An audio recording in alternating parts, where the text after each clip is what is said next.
The boat was big. It had to be. Red Bull had organised a star-studded cast of surfers, guys like Bruce and Andy Irons, Mick Fanning, Jamie O'Brien and Ian Walsh. Then there was the photographers and the media guys like me. There must have been 30 on board this floating gin palace.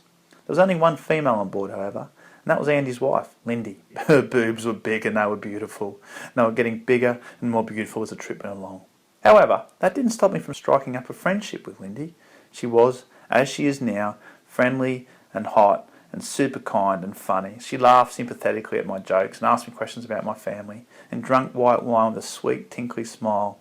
Each night at dinner, I desperately and painfully tried not to look at her boobs, especially considering Andy was often at the dinner table with us. Anyway, one night, after the usual enforced 6,000 Red Bull infused cocktails, Lindy was laughing long and hard at one of my post-dinner witticisms. I hadn't looked at her breast for a good 25 minutes and felt justifiably proud of myself.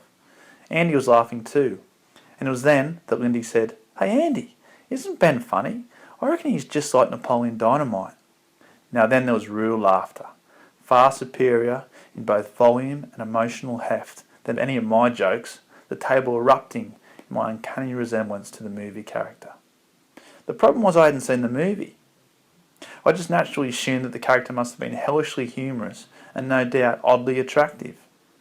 Andy started calling me Dynamite, which I loved because he was the 3 times world champion.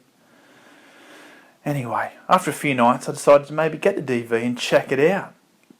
And that's when I was pained to discover that Lindy clearly saw me as a sexless, pale, high school outcast with a bushy red afro, spectacles and a perpetually pained look on his face. Yeah, I was shit hot alright. For the guy that the world's best surfers and one of the most attractive women I'd ever met reckoned I looked like the result of a geek being fucked by a nerd. The next morning I couldn't even look her in the face. I couldn't even look her in the boobs. Yeah, things had got that bad. I couldn't even look at myself in the mirror. I'd been to the outer reaches of Fuji and hadn't surfed a wave over 3 foot. I had made friends with Mick Fanning, with Andy Irons and Lindy Irons, and they had laughed in my face. There was, I think, a lesson in there somewhere.